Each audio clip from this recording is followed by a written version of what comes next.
Hello, my friends. It's me, Jeremy Siskind. I'm the author of Playing Solo Jazz Piano and this whole big Jazz Piano Fundamentals series. So today I'm going to do something really different. I reached 20,000 subscribers on YouTube recently. Thank you. It is a shock. And if you're a subscriber, I couldn't have done it without you. And I asked the question of what would be kind of a cool thing to do to celebrate having 20,000 subscribers. And a couple of people commented, well, why don't you tell us about yourself and your background? And it led me to thinking that even though I know some of you have spent a lot of time with me on this channel, you might not actually know a lot about me and my musical path and how I got to wherever it is that I am today. And so I thought that I would take this video, however long it's going to be, I'm not sure, I made a few notes, and share what my musical and professional path has been, and you can watch for however long you find interesting, and you can turn it off if you don't find it interesting. Yeah, let's just play a nice chord or something to break up from the introduction into the main video, because this is a classy channel.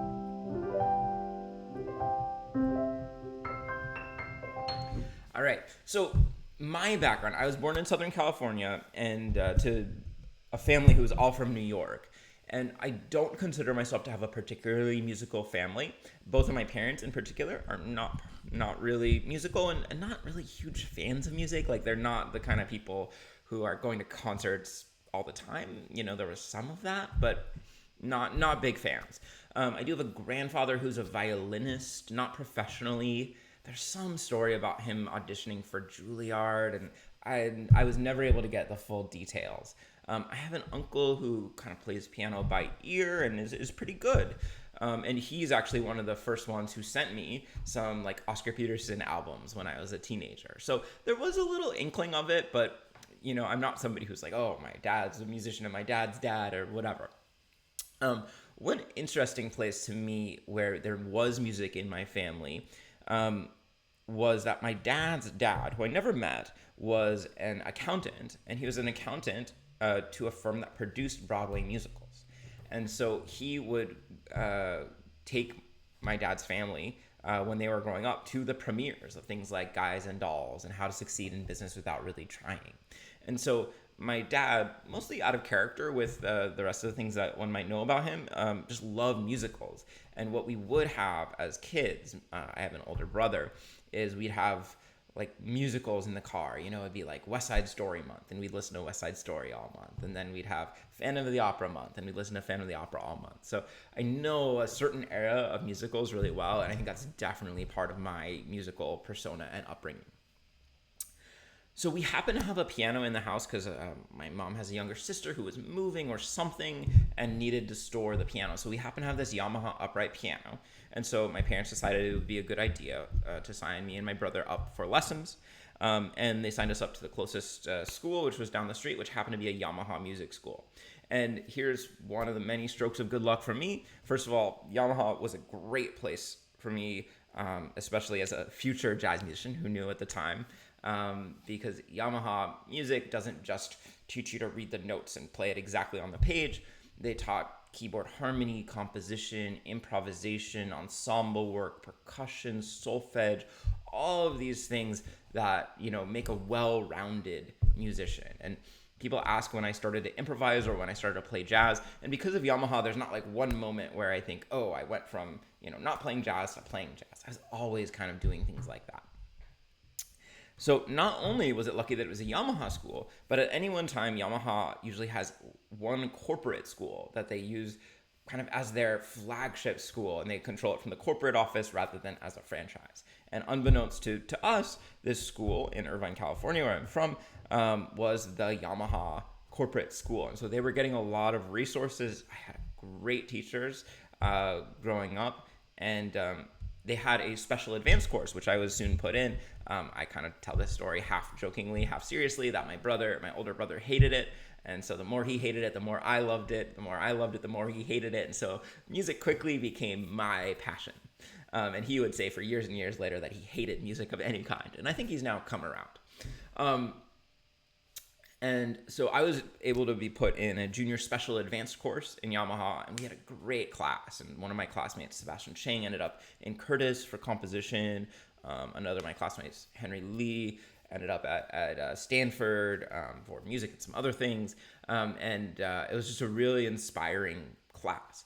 And beyond that, Yamaha has a program called JOC, Junior Original Concert. And basically every year, students get to submit a original composition and a performance of that composition, and then they might get invited to present it at various local, national, and international concerts. And I was fortunate enough to get to perform in Japan twice as part of their international concerts, these original compositions. So it was always just a huge source of inspiration to me to prepare a composition each year. Not only that, but I got to work with some professional musicians as I was preparing these pieces. They hired professional musicians to play with the students, and I got to work with some top musicians around LA. MB Gordy is an incredible percussionist and drummer, Bart Somolis, a bass player, just like really cool people who are now kind of part of my professional life as I moved back to California. So really fortunate there. And then as I was in high school, I joined the jazz band. Our school had a strong but not crazy strong jazz program, but there was a really good nucleus of about 4 or 5 students who really liked jazz and went on to study jazz. And I got to study with an incredible pianist in LA named Tamir Hendelman. If you've never heard of Tamir, he's touring all over the world now. He plays with the Jeff Hamilton Trio, the Clayton Hamilton Orchestra, but also has quite a lot of records out under his own name. And he was a really influential teacher. And for some of you who know the jazz world really well, he used to have, back-to-back lessons. It would be me and Chris Bowers, who eventually won the Monk competition, and Victor Gould, who's an incredible pianist out of New York. And we would go on to, I would just be so inspired by them, and I'm sure they were inspired by each other. And so Tamir was just kind of, the guy to go to, at least from my perspective in LA. And I also got to study, really by coincidence with this guy named Scott Smith McBride, who wrote one of the most important piano pedagogy books of all time.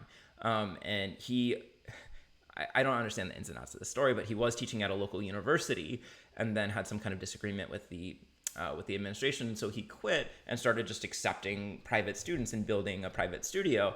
And so when I went to study with him, I really had no idea that he was a really important person in the piano world. But he's also been, he was a great teacher and then has also been a great professional contact. He now is a professor emeritus at Kansas University, or University of Kansas, and has hired me to come in and work with the students there a few times. And I'm remembering now that I got to play Rhapsody in Blue with orchestra, and Dr. Smith helped me with that when I was a senior in high school. I also got the opportunity to go to a few really cool jazz camps when I was in school. I went to the Stanford Jazz Workshop, which I get to teach at a lot now. I went to the Bud Shank. It was at that time the Bud Shank Workshop in Centrum in Washington, D.C. And then I was part of a really important experience for me was going to the Vail Jazz Workshop in Colorado, where we had incredible faculty: John Clayton, Bill Cunliffe, Terrell Stafford, Lewis Nash, Jeff Clayton. And it was a really life-changing program to be mentored by them for a week in beautiful Vail. When I applied to college, I wanted to go for music, and I applied mostly to conservatories, and I ended up choosing to go to the Eastman School of Music, in part because my teacher, Tamir Hendelman, had gone there, in part because the teacher there, Harold Danko, was very well spoken of, and in part I ended up really choosing between that and Manhattan School of Music, and I just didn't feel necessarily ready for New York. So I went to Eastman. Eastman was a really special place. It still is. I always describe it as kind of like a monastery where monks just go and meditate and pray because it's in Rochester, New York, which is like one of the coldest, snowiest places in the country. And also one of the like darkest places in terms of like just sunlight. And it's also not in a really good part of town. So most people didn't have a car, and we would have dorms just right across the street from the conservatory. And so every morning we would just walk over to the conservatory, spend all day taking classes and being in the practice room and rehearsing and writing music. And mostly I didn't have too much of a life outside of that for 4 years. which was great for musical development. Eastman has a really strong classical background, and I was required to test out of classical juries, but I did continue taking classical lessons for my entire 4 years at Eastman, in addition to taking jazz lessons. Another thing that was really influential to me at Eastman was the music theory program. So I ended up adding a music theory major, which was really never my intent. But the longer I was in school, the more I kind of appreciated maybe A, that I have a mathematical brain, and B, that a lot of people have a lot of opinions about how to do things, but music theory is this kind of clear way of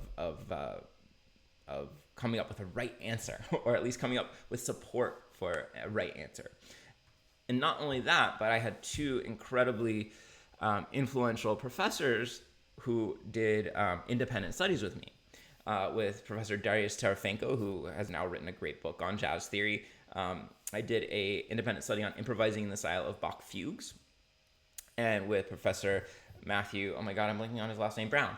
Dr. Matthew Brown, I did a really, really influential independent study for me on improvising in the style of Debussy's preludes. And I've been kind of somebody who is really interested in combining Debussy's piano arrangement style with jazz. And that was a huge thing for me.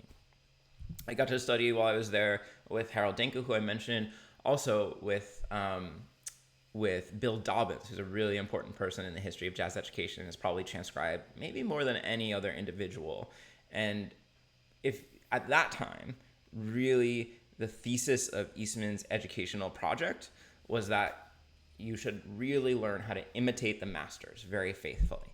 And I did, until a really important weekend for me. I have to back up a little bit, that Marion McPartlin, the great NPR radio host and great jazz pianist, had a longstanding relationship with Eastman, and she came in to be a guest with the big band that I was playing with at the time. And something really fortunate happened to me, which is that Marion was getting ready to go, and so I sat in the big band when, as she was kind of gathering her things, and she heard me play. And she invited me on her show, Piano Jazz, which was really incredible, remarkable. I think I was a sophomore in college. I got to be on Piano Jazz. You can find the episode out there. And I was stunned. To prepare, I listened to Bill Evans' version of piano, his episode of Piano Jazz. I'm like, what am I doing? Totally mind-blowing. But beyond that, I decided, so it was recorded in New York City, which is 6 hours away from Rochester, where I lived. And I decided to have a lesson with one of my absolute favorite pianists, a guy named Fred Hirsch. I had first gotten in contact with Fred because someone had told me about this exercise that he does. And I still have no idea whether this is legitimate or not, but the exercise was that you learn how to play the melody of a song, and then you learn how to play the melody plus one counter melody. Improvise one counter melody. And then you learn how to play the melody plus two counter melodies, and then three. And so I found his email. I'd written him about this exercise like a true nerd, and he said, well, you should, I think he was probably thinking, I don't want to write this guy a long email for free. He invited me to come take a lesson with him. And that lesson was one of the most influential lessons of my life. Fred talked to me a lot about tone at the piano, but most importantly, he said, you're very skilled, you've got a lot going for you, you're young, whatever. He said, but you just sound like you're imitating a bunch of great pianists. You don't sound like you're creating anything really new, unique, individual. And that was just a knife through my heart, because I was trying to please all of my teachers at Eastman by imitating these great pianists. And he said, no, that's not the actual goal. And that really broadened my perspective and introduced me to some new challenges.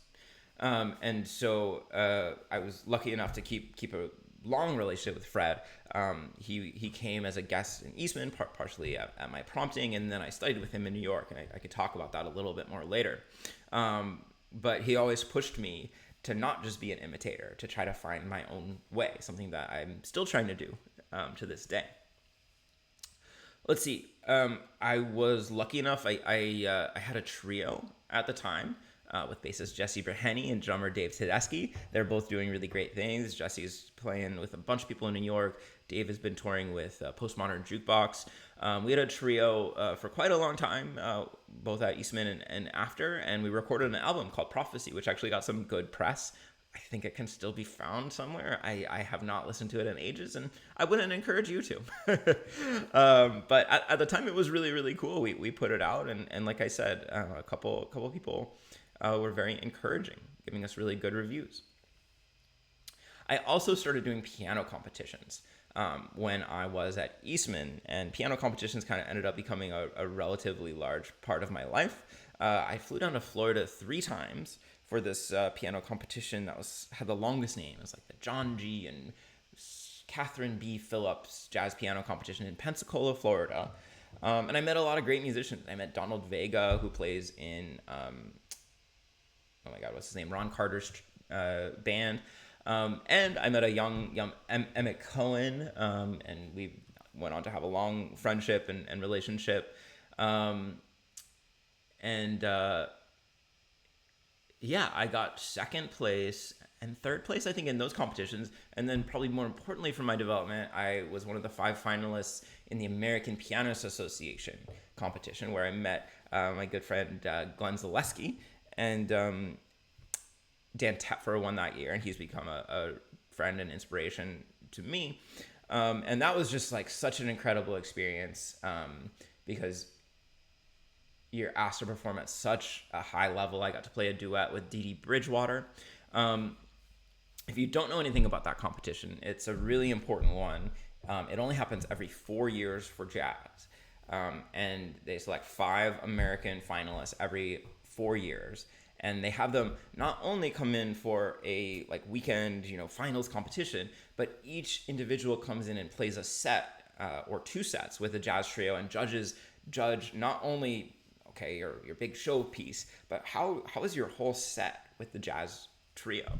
And then it's a really big prize. So I've been a finalist in that competition twice. Twice with Glenn. Glenn was finalist both times. Once with Emmett, and none of us won either time.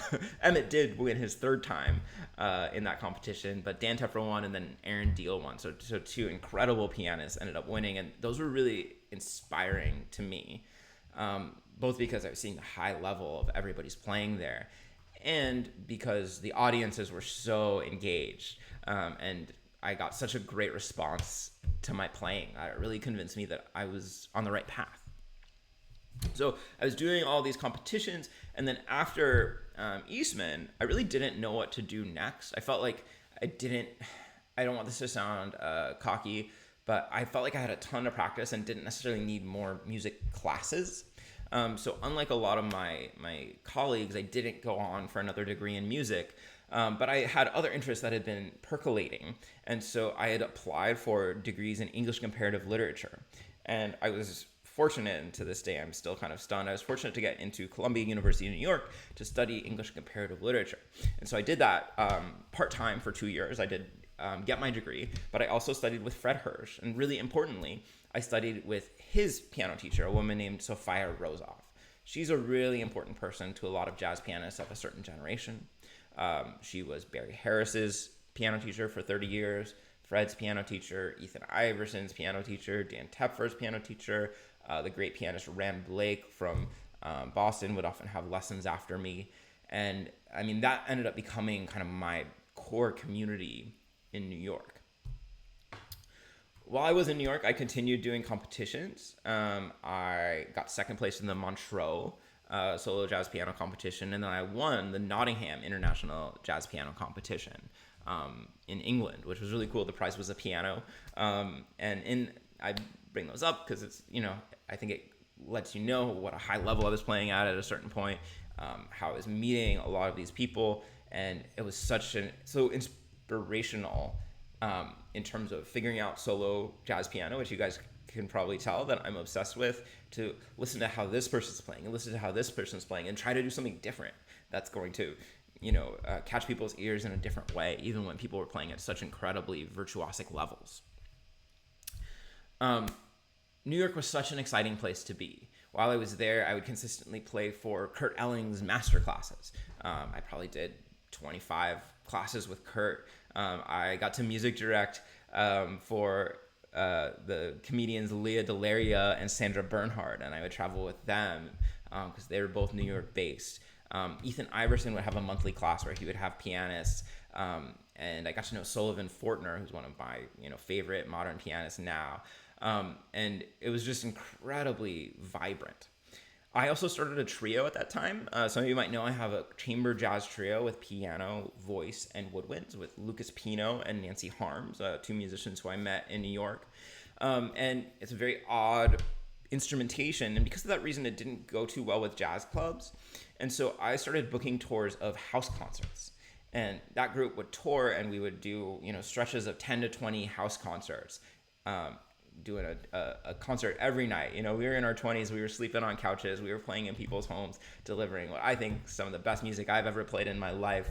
I was writing this music based on all the fascinating stuff that I was reading in my degree for in English and comparative literature. I was so inspired, I was so turned on by all that stuff. And so we've made a few albums, which the first one had an unfortunate title and branding. It's called Finger Songwriter, like singer-songwriter, but finger songwriter. The second one was called Housewarming, and that got a nice 4-star review in Downbeat.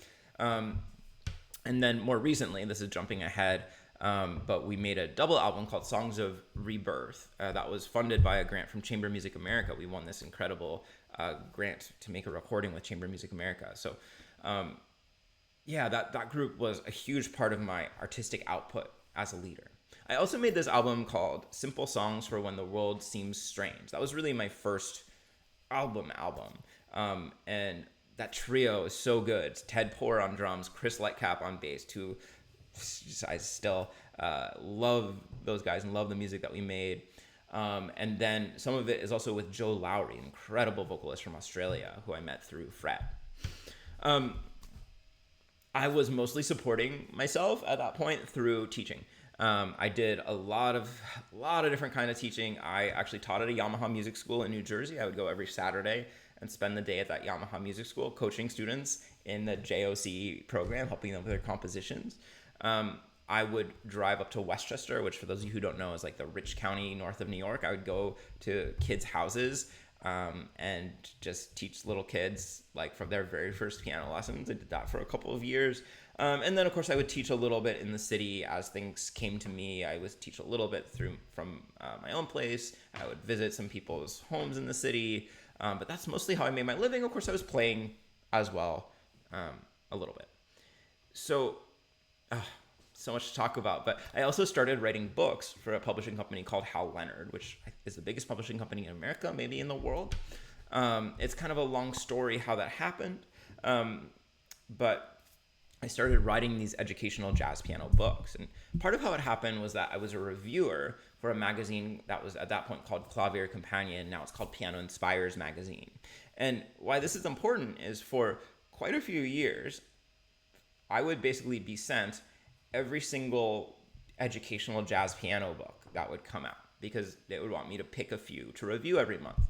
So one reason that I'm in publishing is because I really got to know that landscape. Everything was sent to me. I knew every book of arrangements. I knew every instructional book. And I kind of started to get to know what was out there. And then I got to write for Hal Leonard, and it was such a privilege because they really know what they're doing, organizing a book, selling a book. And I started going around both to piano teacher conventions and giving presentations for Hal Leonard and getting to know that world.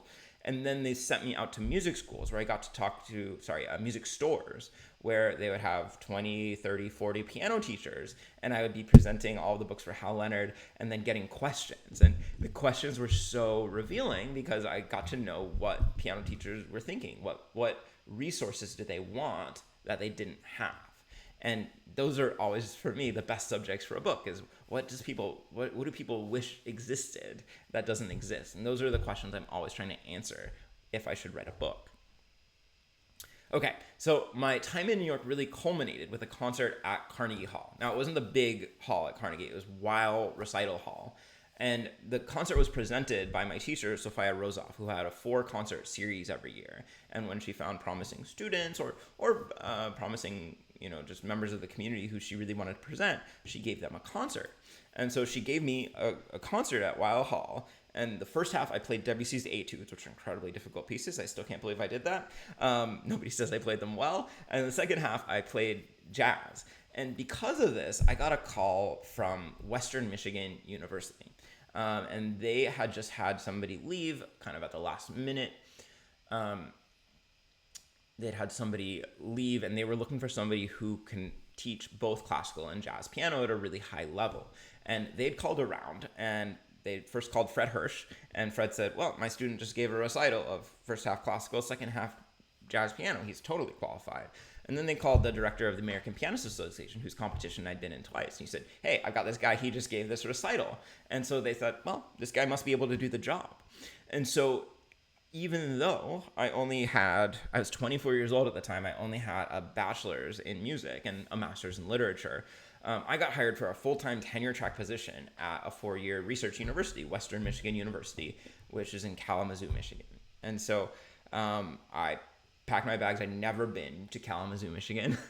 I got in my car, my blue Prius, and I drove from New York to Kalamazoo. And I couldn't believe how big my apartment was. And I started teaching. And, it was different. It was kind of a shock to the system. New York had been so vibrant. There was so much music happening. And Western Michigan, I have nothing but affection. What people always say about Kalamazoo and Western Michigan is that they have way more going on artistically than they ought to for a place of that size and that stature. And that is so true. Everybody there is working so hard and punching above their weight. But for a 24-year-old, Kalamazoo was not really the place to be. I was pretty lonely, honestly. And hopefully, again, this doesn't sound conceited, I was kind of the best jazz pianist in a 45-mile radius. There wasn't really necessarily a rhythm section I wanted to work with for however big of a radius. So it was kind of a lonely time. That said, I kept writing books. I made an album I'm really proud of with my colleague Andrew Rathbun, who's an incredible saxophonist and composer. We made an album called Impressions of Debussy, also with pianist Laurie Sims, who plays the traditional versions of the Debussy.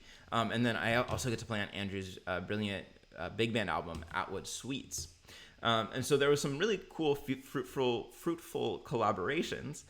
I kept writing 2 books a year for Hal Leonard. I'd gotten this advice from a mentor who said, books are not necessarily, you do one and it's a hit, but especially in the educational piano space, you want to write about 2 books a year, and people will discover one of your books and then they'll find you elsewhere, they'll buy all of them.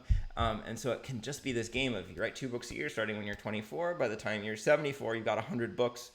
Each one makes $10 a month. You're making a lot of money. So I kept on churning out books for Hal Leonard. And I started working with this great organization called Jazz Education Abroad. It's a long story how they found me, but I got to travel to Thailand multiple times. We would go into Lebanon, into Cyprus. I got to go to China a bunch of times. Through a different organization, I got to go to Tunisia and teach and get to know these other educators. And those really shaped my educational experience too. And then one last thing about my time in Michigan, which was 5 years, is that I started hearing students talking about this 9-year-old kid who was apparently going into Guitar Center and and playing Spain really, really fast. Right? And I thought, okay, sure, whatever. And then I got a email asking for a lesson from some kid's dad, who was 9 years old. And I thought, I don't teach kids. I'm sorry. And then he sent me a video, and I thought, okay, he can come in for a lesson. This kid was a kid named Justin Lee Schultz. Sorry, I blinked for a second. Justin Lee Schultz, who now has, I think, over 1 million Instagram followers, one of the great child virtuosos of our time. And I was lucky to mentor him for about 3 or 4 years in Michigan. And then we've really kept in touch. We did some Zoom lessons. I traveled back to Michigan. And then he actually moved kind of close to me to California. So I get to see him now and again. I think the world of him. I think he's one of the great talents of our time and is going to make just incredible music. So I was really happy to be part of his journey. It was just an incredible thing that fell into my lap. So at the end of 5 years in Michigan, I was ready to get out just for personal social reasons. And also the culture of the university was this culture of you must do more, you must do more. There must be more recruiting, more paperwork. You must justify your existence all the time. And that wasn't attractive long term. And so there was a job opening at Fullerton College, where I now teach in California, which is a community college, which, in the academic world, I think could certainly be seen as a step down. It's definitely more prestigious to work at a university, especially a research university, than a community college. But I ended up being offered that job and taking it, and I think it was a really smart move, because now I'm closer to the LA music scene, and I really learned how to teach at this community college, because there are no auditions for a community college. Kind of anybody can sign up. Some people can read really well, some people really can't read well. People need theory explained to them really slowly because they've never heard it before. And man, have I learned a lot about how to teach. And so when, sometimes I get beautiful people on the channel saying, wow, you're such a good teacher, it's all because of my experience at this community college. The other thing that happened somewhat quickly is I did my first self-publishing. And I published this collection called the Perpetual Motion Etudes. I'd asked Hal Leonard if they were interested, and it was too advanced of a piano work to make sense for them. And so I learned how to self-publish. I kind of assembled a team, an engraver, a designer, an editor, and I went through the process and figured out how to get the book out there. And some people still buy the Perpetual Motion Etudes. I'm very proud of them. I released an album and a video series with the Etudes as well. But more than anything else, it taught me that I could self-publish things. And so when the pandemic hit, I'd had this long idea of writing a book about solo jazz piano. I thought there's not really a great book anywhere about solo jazz piano. And so I set out to write it and to self-publish it. And as many of you know, that's kind of the first big book that I put out. If anybody's still watching, this is the second edition now. And I was really surprised that as many people just randomly bought it as ended up randomly buying it on Amazon. I thought, wow, people are really interested. And I made a few YouTube videos of some of the parts that I thought were really interesting to me. I think the first one was about improvising a linear solo jazz piano arrangement. Not the most popular YouTube video, but people watched and commented and liked it and told me they bought the book. And so that was kind of the beginning of my YouTube channel. The other couple of things that happened that led me to starting a YouTube channel, the first was that I met Amy Nolte at a jazz festival, and she invited me to do this 2-piano video with her. And wow, there was such a response. I mean, I didn't really know too much about Amy's channel at that time. And just seeing, again, how many people saw it, how many people liked it, how many people were interested for a variety of reasons that I might not suspect, was pretty magical. And from that video, folks from Piano with Johnny reached out, and at that time they were looking for a full-time person, but it led us to do a few things collaboratively. I went on their channel and talked about my book, and again, people saw that and started following me on YouTube and on other platforms. I thought, wow, I should try this. And Amy Nolte is always really beautiful about giving advice, and she had this advice of the only thing that you need for success in YouTube is consistency. And so I just set out, no matter what, I'm going to put out 2 videos a week. Sometimes there'll be things that are going to be popular. Sometimes there'll be things that aren't going to be popular. But no matter what, I'm going to put out 2 videos a week, thinking about the sorts of questions that my students have. Trying to be useful in your education. Not trying to make it all about me or selling my products, but how can I really be useful? Hopefully most of my videos are, except for this one. This one's completely useless.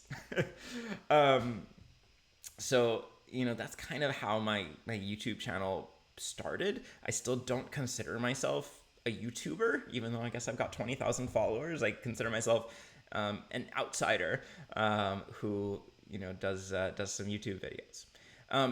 Maybe lastly, I want to point out this certificate here that's new.